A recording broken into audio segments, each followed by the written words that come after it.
Welcome to the Cedar Creek Bible in a Year podcast. Whether you are listening on your own, with a friend, or a group of friends, we hope this podcast helps you connect with Scripture and also enriches your relationship with God. Here are your hosts, Luke Shortridge and Andy Rechtenwald.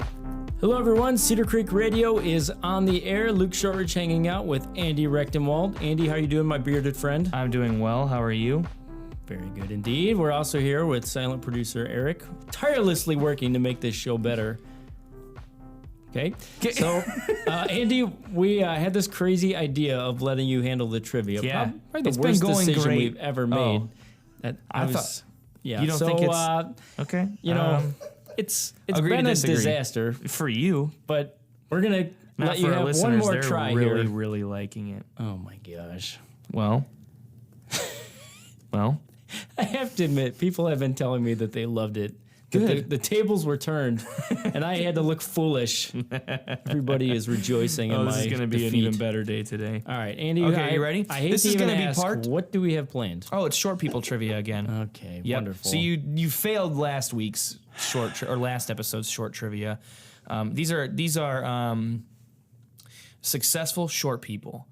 Short by average standards. So for men, they have to be under 5'9". I think that's the average male height is 5'9". Right.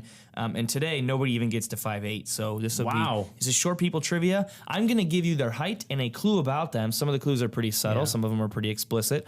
Not like inappropriately explicit, but obvious. Okay. And then you have to guess the name. I will provide one other hint if I can. If I miss it, it's because their accomplishments are insignificant and they're easy to overlook. I agree. Height joke intended. Oh.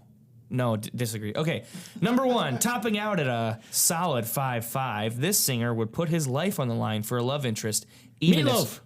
No. Dang it. That's okay. I didn't finish the rest of the hint. So here, okay. I don't know his real name. This singer would put his, it's not Meatloaf, would put his Would life. he do anything for love? All right, I'll just let you answer. Just listen Yeah. to I don't do this with, okay. Yes, you do. The singer would put his life on the line for a love interest, even if someone tossed a grenade at him. Kevin Costner, The Bodyguard. Okay. Do you want another hint? Because that's your second incorrect guess. Bruno Mars. Yeah, Bruno Mars. Did you know that when you Yeah. guessed Kevin Costner? Yeah. That's Kevin Costner was funnier, though. it was. Yeah, you're right. Okay, Bruno Mars, 5'5".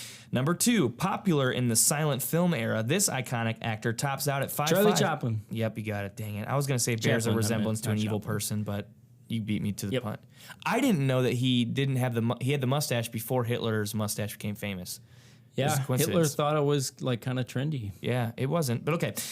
Number three, not forever young. This singer-songwriter tops out at 5'6". That's the whole clue. That's the whole clue. He's old. Vanilla Ice. What? No. His Not Forever Young. It's one of the most popular songs he wrote. MC Hammer.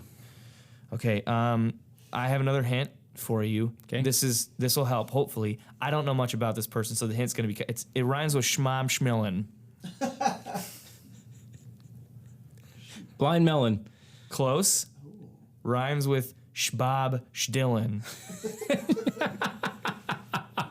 I give up. It's Bob Dylan. Yeah, I did not know that one. Forever. Yeah, Forever Young. That's Dang his. it. That's a big yeah, song. Should have knew it. He also has that Rolling Stones song or whatever it's called. I don't know. I don't listen to Bob Dylan. Okay. Bad news about the lead singer of Blind Melon, by the way. Did not end well. Please continue. So far, you've gotten one out of the three. This is the last one. Elected to the presidency in 1808, this 5'4" man is considered one of the fathers of the Constitution. Monroe. What? Monroe. The fourth. Try again. James Monroe? James, not Monroe. He's really mad about his son. If he had one, I don't know if he had one or not. Say the clue again. Okay. Elected to the presidency in 1808, this 5'4" man is considered one of the fathers of the Constitution. And he was really mad at his son. I see what you did there. What did I do? James Madison. James Madison. He was the fourth president? That's what the thing said. Let me double check. Research department, fourth president of the. Yeah, I don't got to type it. He was the fourth president. Adams was second. Jefferson was third. And then Madison, fourth. Who was first? We'll save that I'll one have for to go next here time. and wash my Washington. Okay. I can't focus. Okay, so you got 1 out of 4. That's 25%, which is a failing grade. All right. But you got to have some hints, and you got some of them right, like Shmame Schmatterson. I didn't do that. I said James is mad at his son. I thought that was pretty clever. Okay. Thank you for letting me do that. Andy, there's no small people, just insignificant ones, and I don't remember. All I know is that there's now hope. I'm 5'5" when I'm wearing shoes, so I could, if James Madison could do it, so could I. Yeah. Anyway, John all right. Adams was pretty short, too. Well, I'll look up his height right now while you get them intro. I'm going to guess 5'7". That's my guess. John Yeah. take a look. Adams height 5'7". Yeah, there it is. Yep. Thomas Jefferson He was tall. 6'2". Okay, we don't have time for this. Let's go. Okay. All right. We are going to go ahead and get into God's Word and finish off the book of Mark, a fantastic book that we've been studying now. So if you guys want to switch to a Bible reading app, you can do that now or pull out a Bible. We're going to be in the New Living Translation. We've got some questions as we go along. Feel free to stop the podcast and answer. Or you could even journal if you want, if you're listening by yourself, or you can just follow along with us. We'll do our best to answer. That works as well. We're going to begin today in Mark 13, 28 through 37. Here we go. Now learn a lesson from the fig tree. When its branches bud and its leaves begin to sprout, you know that summer is near. In the same way, when you see all these things taking place, you can know that his return is very near, right at the door. I tell you the truth, this generation will not pass from the scene before all these things have taken place. Heaven and earth will disappear, but my words will never disappear. However, no one knows the day or hour when these things will happen. Not even the angels in heaven or the Son himself. Only the Father knows, and since you don't know when that time will come, be on guard. Stay alert. The coming of the Son of Man can be illustrated by the story of a man going on a long trip. When he left home, he gave each of his slaves instructions about the work that they were to do, and he told the gatekeeper to watch for his return. You too must keep watch, for you don't know when the master of the household will return, in the evening, at midnight, before dawn, or at daybreak. Don't let him find you sleeping when he arrives without warning. I say to you what I say to everyone, watch for him. All right, there you go. So, Andy, what's going on here? What's Jesus talking about?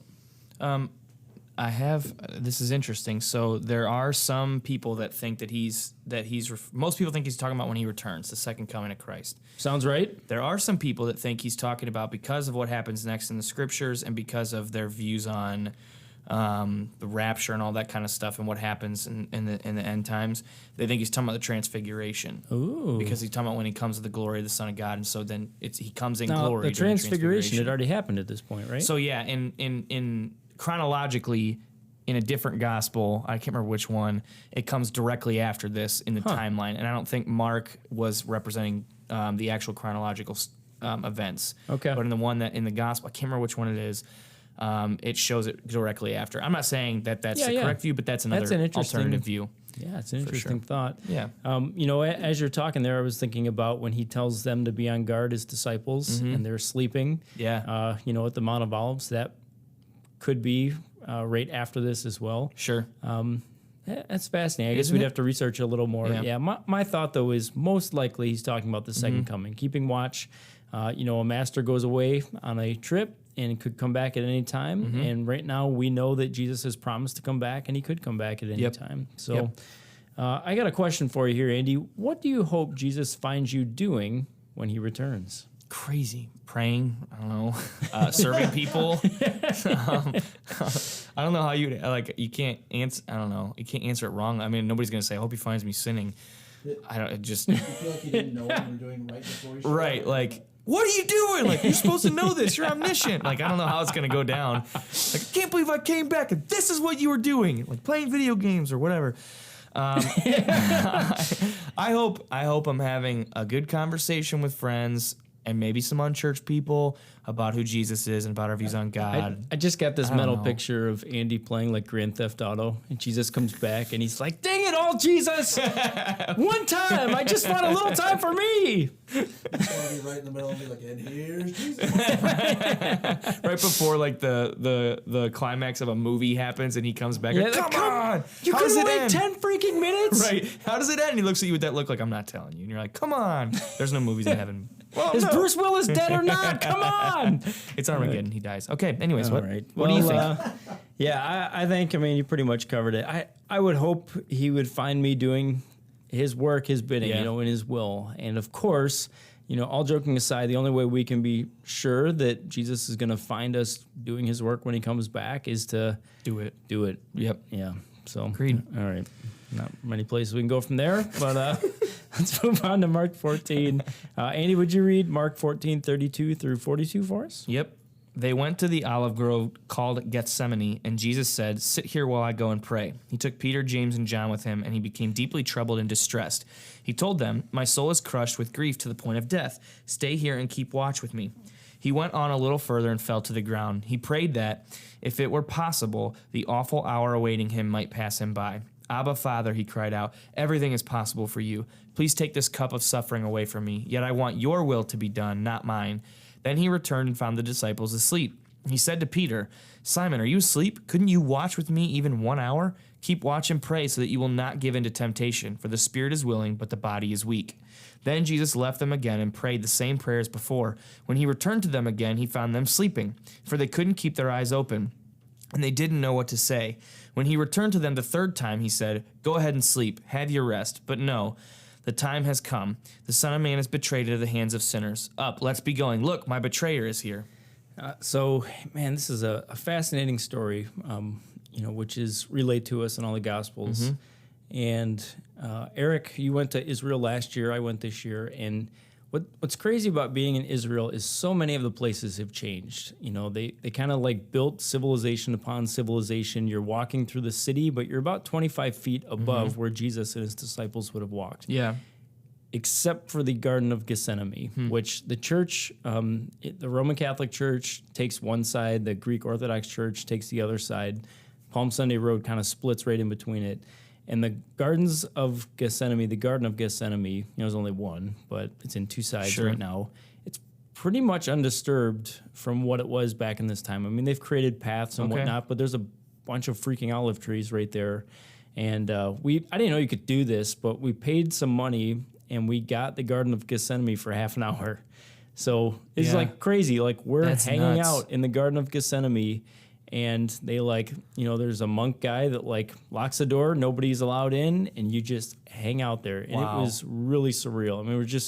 You're praying, you're thinking about what happened there. It looks relatively like it would have in Jesus' time. Yeah. And some of the olive trees that are there are like 1,000 years old. Probably not any olive trees that were around in Jesus' time, although they said olive trees can die and new ones will grow up inside of them. So some of what we were looking at may have actually been there in Jesus' time. They don't know. Crazy, It is surreal. So the whole time in Israel, I constantly felt like it was very unspiritual, and it reminded me more of like the movie Aladdin than it did the Bible. Yeah. Because it was just more Middle Eastern in flavor, but not the Garden of Gethsemane. It was one place that seemed pretty much preserved. So when we see here, Jesus tells his disciples to keep watch, you have this very serene, peaceful garden, and it's nighttime, they're tired, they're human, and they fall asleep. This happens over and over and over again. And Jesus just told them, be on watch, as we just heard.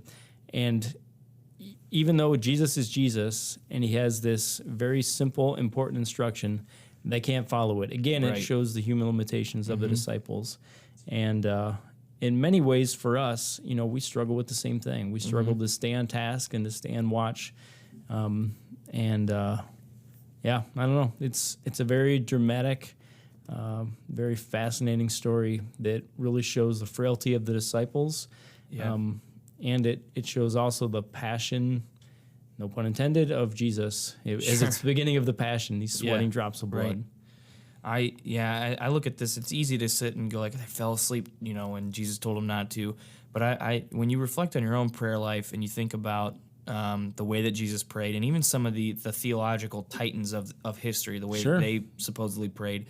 I think of this quote by Martin Luther. He says, "I have so much to do that I shall spend the first 3 hours in prayer." That's how he started. He was so, and the guy was busy. I mean, he preached, I can't remember how many times a week he preached. He was a busy guy, and he said, I'm so busy that I have to spend 3 hours in the morning to pray. So I think about it like, man, and I feel good about myself if I spend a good 15 minutes in solid prayer in the morning. I feel like that's an accomplishment. But Absolutely. he's like, I need to get 3 hours in, and then maybe I'll be able to do That's the a rest of the whole day. nother level. Right. So I think that a difficult thing is, I think about having a prayer life that's good and fruitful and connected is ourselves. I think that's we create all these excuses as to why we can't pray more, and I do it. And I think it's just ourselves. If we say we don't have the time, then we wake up earlier. I mean, that seems to me what would be the answer to it. If you don't have the time, then just wake up earlier and spend some time with God, or don't watch the TV at the end of the night. That kind of stuff. It's something that's a great struggle of mine is a good solid prayer life. So I'm speaking from experience here. I guess we can go ahead and ask our question. Your experience, what's the most difficult thing about having a thriving prayer life? Yeah. For me, what is difficult is just life gets in the way. And, it's interesting to think about the people of like the Muslim faith that have certain set times where they have to pray. It is regimented and structured, and we're much less structured in Christianity. I don't know if that necessarily brings us closer to God, in our own mind. Sure.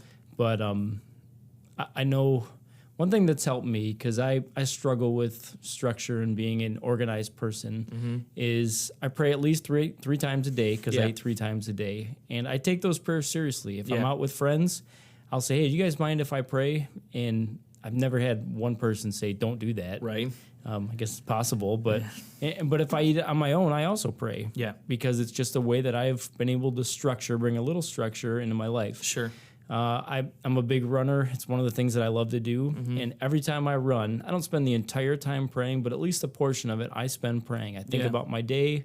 I thank God for the beauty around me in nature, for the breath that's in my the air that is in my lungs. You know what I meant? And I just thank God for the opportunity. And then also I pray with my kids at night, every night. So something we have like family prayers at the end. Yep. And then on top of that, my own personal devotion. So I probably have 6 times on most days where it's kind of regimented in that I will pray. Sure. I still don't think I pray enough. Right. Again, I don't have this figured out. Right. But a little structure for me has been it's helpful. a good call. Yeah, I mean, I think it's just an interesting, prayer is such an interesting, almost mystical thing. It's so not normal. Yeah. So I think that might be it's a stretch for some people. I mean, how many times have you heard somebody say, and I say it, it's like praying, it's like talking to a wall or the ceiling or your eyelids, So I think it's super spiritual. And sometimes when you can't pray, it's because you have undealt with problems and sin in your life that you're not confessing to friends or to trusted other believers in Christ. So another practice I've tried, and not every time, but if I have the time, instead of telling people I'll pray for you, I'll say, can I pray for you right now? Yeah. It's just a simple thing, but I know I've told people before I'll pray for you, and I never think about them again. Right. And that's So lying. Let's pray right now. Yeah. So can I pray for you right now? God is going to hear it either way. Why not bring them into it? Yep. So if at all possible, that's another thing that helps. Good tip. All right, Mark 15. Let's start at the beginning and go through verse 15. Very early in the morning, the leading priests, the elders, and the teachers of the religious law, the entire high council met to discuss their next step. They bound Jesus, led him away, took him to Pilate, the Roman governor. Pilate asked Jesus, "Are you the king of the Jews?" Jesus replied, "You have said it." Then the leading priests kept accusing him of many crimes, and Pilate asked him, "Aren't you going to answer them? What about all these charges they are bringing against you?" But Jesus said nothing, much to Pilate's surprise. Now it was the governor's custom each year during the Passover celebration to release one prisoner, anyone the people requested. One of the prisoners at that time was Barabbas, a revolutionary who had committed murder in an uprising. The crowd went to Pilate and asked him to release a prisoner as usual. "Would you like me to release to you this king of the Jews?" Pilate asked, for he realized by now that the leading priests had arrested Jesus out of envy. But at this point, the leading priests stirred up the crowd to demand the release of Barabbas instead of Jesus. Pilate asked them, "Then what should I do with this man you call the king of the Jews?"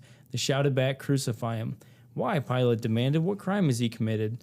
But the mob roared even louder, "Crucify him." So to pacify the crowd, Pilate released Barabbas to them. He ordered Jesus flogged with lead-tipped whip and then he turned him over to the Roman soldiers to be crucified. All right. Well, Andy, I know you've read this many times. Yep. Anything on this reading that stood out to you? A lot. I think the interesting part about Barabbas, I don't know if you've probably seen it, but that Judah Smith, a pastor out in Seattle, he has a little YouTube video about him talking about Barabbas. Super powerful.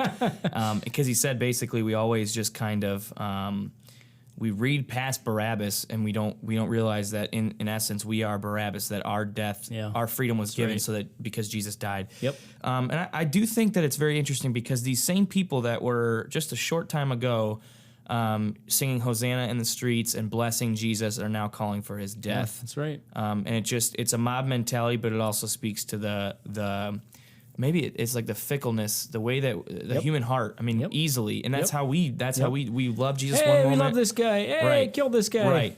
We love Jesus in one moment, even Christians. The next moment, we find ourselves committing a sin or whatever, and that's us choosing something over God. So, yeah, I'm with you. I think the part that gets me is just him remaining quiet. Yeah. You know, he had every right to defend himself, especially against the teachers of the high law that he knew even better than they did, and he says nothing.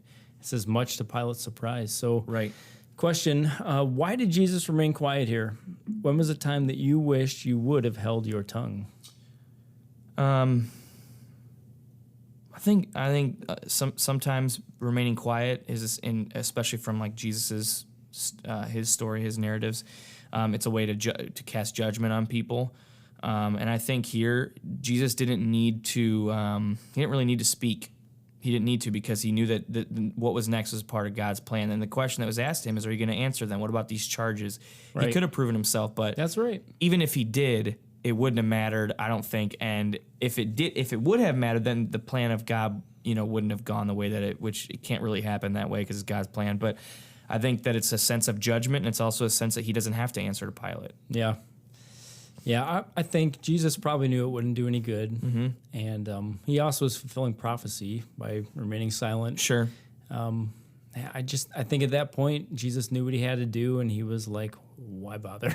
Right. Yeah. I don't know. I mean, we can sit around all day and theorize why Jesus did the things that he did to get into the mind of God. You're going on to shaky ground. But my thought is Jesus was thinking, you know what? It's time for me to complete my mission. It's not going to matter what I say. Why waste the breath? Right. Agreed.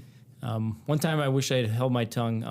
I'll tell a story here. I don't think she'll mind me telling this. I hope not. No, she won't. I used to work with a young lady named Tina Bryant at the White House campus. And Tina she's moved to North Carolina now. She's doing great. But we used to have a lot of fun. People would joke that we were like brother and sister because we'd tease each other a little bit. So I started spreading this rumor that Tina would go on the roof of the White House campus for her smoke breaks.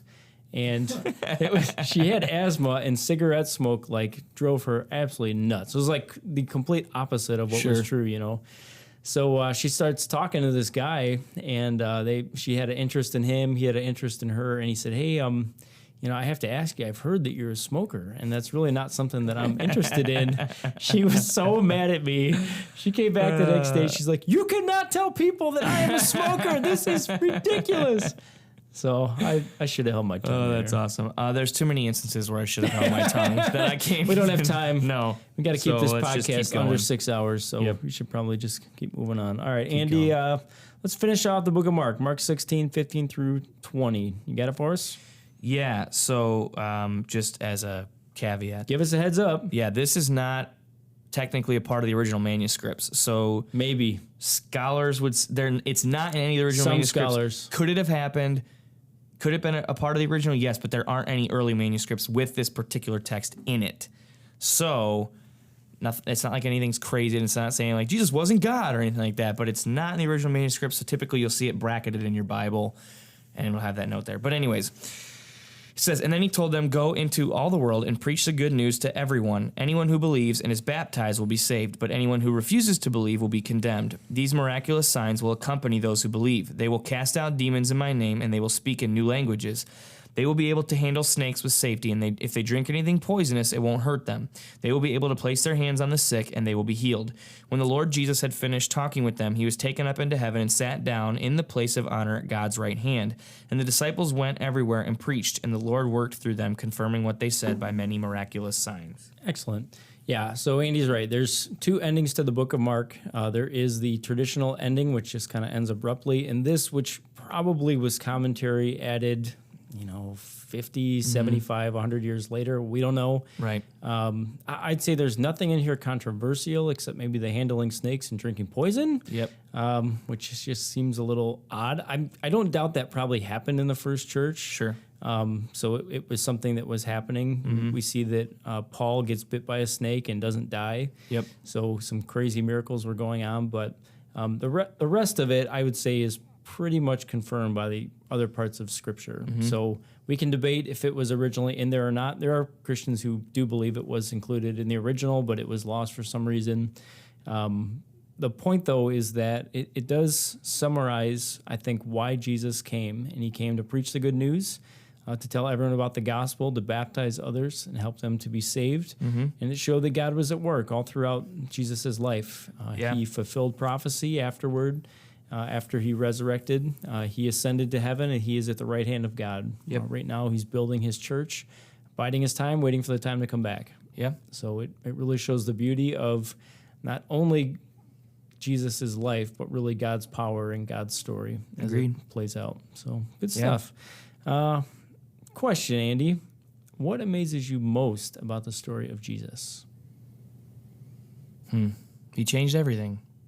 I mean, everything since Jesus was changed. What's the book? I haven't read it, but John Ortberg, I saw his sermon on it. Who is this man? I think is what it's called. Mm-hmm. And it's everything has changed since the way we date things, the concept of humility, the concept of serving people. That is a fascinating book, especially to give to non-Christians, because it's really not an apologetic. Right. It's not talking about like case for Christ, looking at the evidence. It's a book about influence. Right. What are the ways that Christ has influenced the world? And about 95% of it is not speculatory. It's fact. It's history. You know, the way that we look at women, the way that we look at children, the work week. I mean, so many institutions we have today were changed and affected by Jesus. Yep. I think it's great. Yeah, right on. I would say what kind of amazes me most about the story of Jesus is how one guy could fulfill all of those prophecies and still have so much to say about our life today. Yeah. That one man's life, as brief as it was on this earth, everything before pointed to it, everything since has been impacted by it. Mm-hmm. So I don't know. It's pretty overwhelming. It is pretty incredible. It's pretty amazing. Yeah. Cool. Well, thanks for going on this journey with us through the book of Mark. It's a good one. If you get time, go through, read it. It is short, 16 chapters, but it'll change your life. And it really does kind of play out like an action movie, which is pretty cool. So, Andy, if anybody wants to get a hold of us, what should they do? They can find us on Facebook or Twitter, Andy Rechtenwald and Luke Shortridge. You can also email us with any questions or negative comments. Don't put any negative comments publicly. We would appreciate it if you just send those in the email. That's podcast@cedarcreek.tv. You can also write a review in the iTunes store. Again, positive reviews, please. We don't want any negatives on there. Then share the podcast on your Facebook page, Twitter account, Instagram, whatever you're using. I don't think Snapchat really. Well, I guess you could. I don't know. I'm not really good at the Snapchat. Or you can and get it on the Cedar Creek app, and that's wherever apps are sold. App Store for iOS, and then whatever else. I don't know. It's like Playing Around Store or something like that for Google. So yeah. Okay. Most of that information was helpful. Thanks, Andy. Yeah, you're welcome. Appreciate it. Well, thanks for listening, guys. All right. We'll see you next time. See ya. Bye. Bye. Won't see you, but see ya. Okay, bye.